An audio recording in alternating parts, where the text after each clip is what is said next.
Well, after months of planning and especially waiting on this, just want to make sure where I'm grabbing.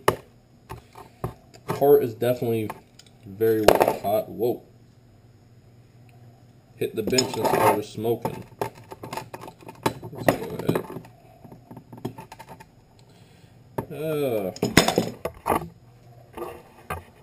There she goes. Now this is completely one structure. You know, I should clean up my trash. Sounds like a good idea in theory. Pliers. What do I want to use? Why don't we just use some freaking heavy-duty big ones? I'm like, hell, why not? Now, you know, doing this one-handed kind of sucks. Oh, sorry guys. You're like, get these pliers out of my face, and I hate these for this reason, trying to figure out where the hole is at. There we go. So if we hold, and you can see the splines, if we hold this big giant piece, that's still utterly smoking. And there we go. That's how it fits on. And what I'll do is grab the lug nuts and everything on this side. I don't think she's got a wobble. I'm trying to definitely look and tell, but that's basically what it's going to do. We got that, and the reason I went ahead and had to take care of that is we need this piece. Now this is going to be the main shaft, and what I'm going to do is hand cut a keyway in there, and the reason is, if you can kind of see down in there, guys, there's right here at the bottom is the keyway cut out in that. So what I'm going to do, spin it just like that. You can kind of see it in there. Now it's right there. But what my theory was, if I cut a keyway in this, I could slip these two in together. Now that's all the way in there. Now that's slipped in there with a keyway. I can lock down the two set screws here that would lock down on that. But to make sure, right here at the very end is going to be that little piece that I had just built with a pillow block, and I'm going to have to cut this a little bit shorter. So what the goal is to put that there to clamp it so it supports the edge, and right in here I'll have a keyway so I can move the gear back and forth. I can also take it off the shaft if I ever want to re-gear it, and that will support the gear right here. So in theory, that gear turns this shaft and continues on. Same thing I had before, except this seems better engineered, that it's better all the way around. So I guess the next part is to cut this back a little shorter, so that way I can get that piece in here, because I see now with this part, I see the gear's going to land somewhere in this vicinity, so I don't need all this extra. I'll probably cut about 3 or 4 inches off this so I can figure out where the pillow block bearing is going to go, and that should help determine a couple other little things. We can go ahead and finish fabbing this up. I guess let me go ahead and take care of that off camera, and we'll be right back with y'all. Alright guys, what I did was I took that shaft, I had it inserted into the coupler, which is still very hot. Kind of show you. Insert it as deep as it would go, and as you've seen, I test fit it right up on the card itself. Kind of determined that this is what I cut off, about 2.5, 3 inches. So what I'm doing now, before I try to finish doing all this, because putting this in there does get very snug, and I don't want to mess nothing up. So what I decided is go ahead and just cut the keyway out, And what I'm just using is an old Sawzall blade, really just to put a straight line across that. And what that's going to do is help me kind of guide me along into what I'm going to be doing. And there's usually two methods to cutting it out. Either I'll use the air cutoff wheel that uses a little 3-inch wheel. Doesn't bite down as hard, so it gives you plenty of control. And what it does, it takes me longer to do it that way, but I'm able to bite, start my line, then I come back and I'll keep going back and forth till I get it to right about the depth that I want. Then basically I use it to go back and forth and just keep cutting it deeper. But let me get figure out what tool I'm going to use for this and get ready to get started with this portion of it. Alright guys, time to get down to hand cutting the keyway out in this I believe it's 3/4 inch solid round bar. What I'm going to use is a simple air cutoff tool. This uses the 3-inch by 1/16 little discs. This disc pack must be about 4 or 5 years old. That's how little I use this. But I do collect a variety of tools in order to just better have a better set of tools around, because you never know what you're going to do or what you might want to do. Went ahead and already pre-aired up this tool, got it ready. Getting ready to start cutting it out. You might want to lower down the volumes. Your computer, your phone, whatever you're watching this on. It's going to get loud. I'm just going to show kind of a preview of how I get this started. This method has worked for me before. I had to do on the racing mower, I had to extend the keyway, and it does work. It's just very time consuming and tedious. That's what I like using about this tool. It takes just a little bit of metal away each time, so we're not digging in too fast, too hard like with angle grinder.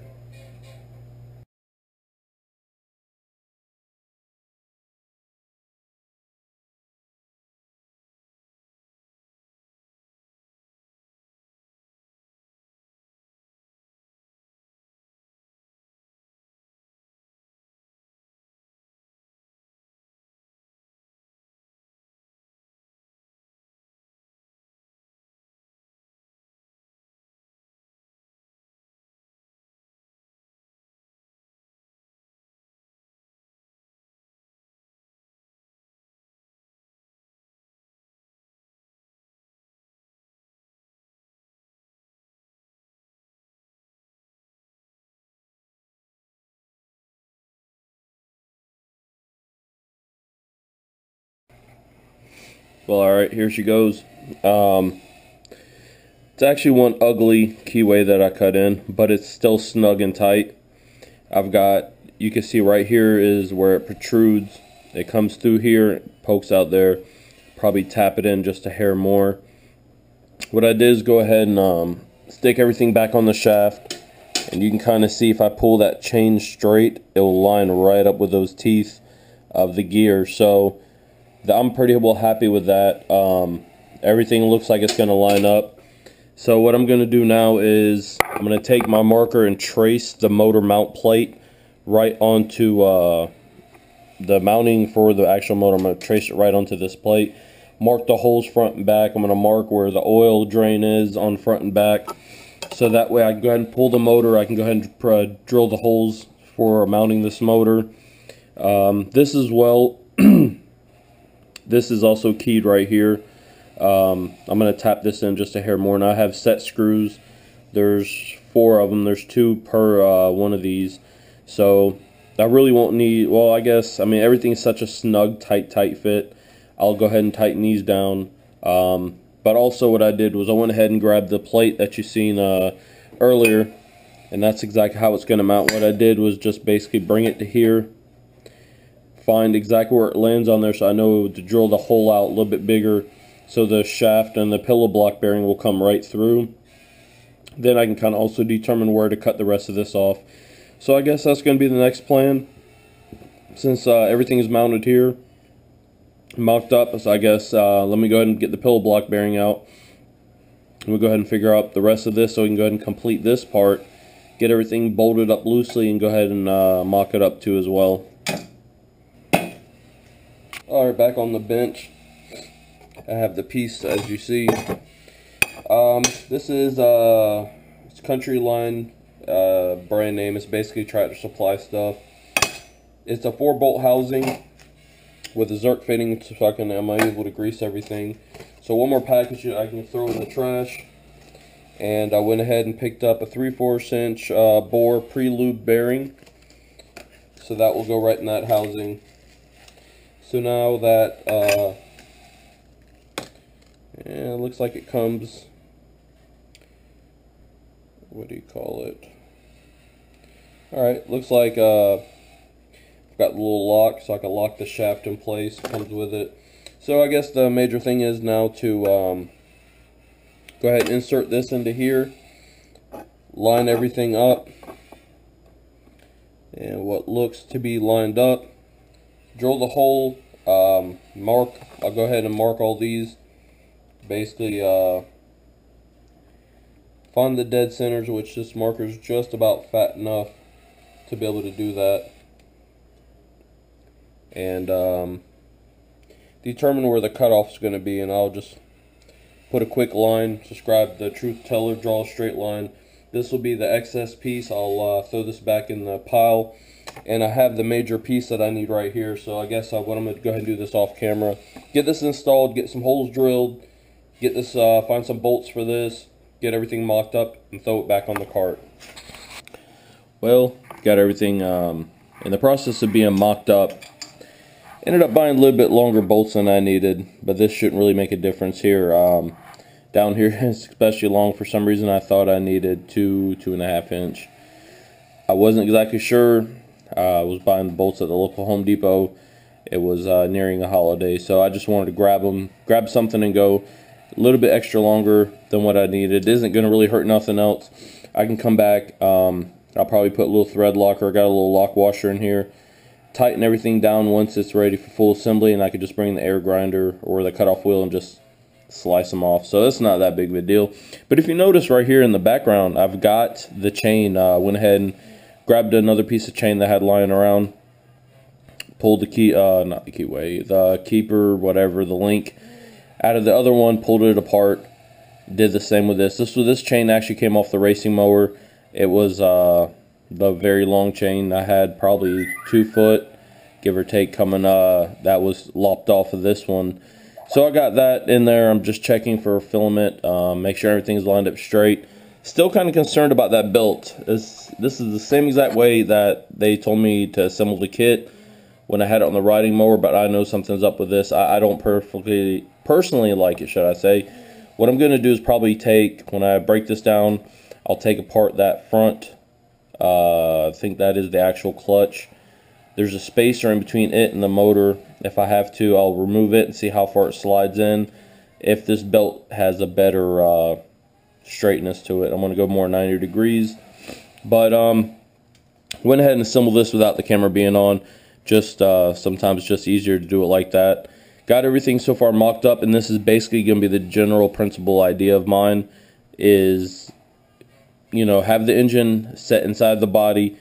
It'll connect the power back through to the original axle, this Kawasaki axle that came stock. Everything's been flipped around, reattached, completely redoing the whole idea. So I'm just kind of getting excited here. I want to see if that 32 tooth spinning this 10, 11 tooth, I can't remember what I put back here, to see if the ratio, I remember what it was, came out 2.6 something times that this will churn for 1 revolution of that. So I'm kind of excited to see what the top end speed's going to be on this setup. Coming over here, went ahead and removed one of the brake drums. Get you a little light. Now there is several reasons why I have to remove the brake drums, besides go ahead and inspecting everything while I'm in here. On this particular side, this was on the driver's side. Now the axle's flipped around. I need to go ahead and pull this. It feels like all these studs can be knocked out, or just cut the backs off and reinsert in a new set of studs. So I'm going to go ahead and replace all 4 of these studs with the new nuts to go on them as well. And I have to apologize for my phone going off in the background. But with that said, so we got to do a little replacement of some of the parts here. Now the hard part is getting in, looking through here, coming in, and there's going to be a C-clip that I have to remove. Once you remove the C-clip, you're going to squeeze it in, pull it out partially. Once it's out, this whole hub slides right off. With the hub coming off, I'm able to replace all these studs that need to be replaced. But there's reveals, which might be kind of hard to see. There's 4 bolts in here, which you can see the nuts from the backside, they're welded on. I'm going to pull all 4 of them, take this brake assembly and move it to the driver's side, and the driver's side vice versa to this side, so we can put our brake orientation back to the way it's supposed to be. That's going to be the next couple steps. I unfortunately am going to have to hit the auto parts store. 2 or 3 of the spring pliers I have either won't work because they're too short, or they're just so god-awful flimsy. These are definitely some big C-clips in here. Well, I guess I'll probably wait till tomorrow, probably after work. Go ahead and get another, hopefully, quality set, maybe Snap-on if I have to undo those.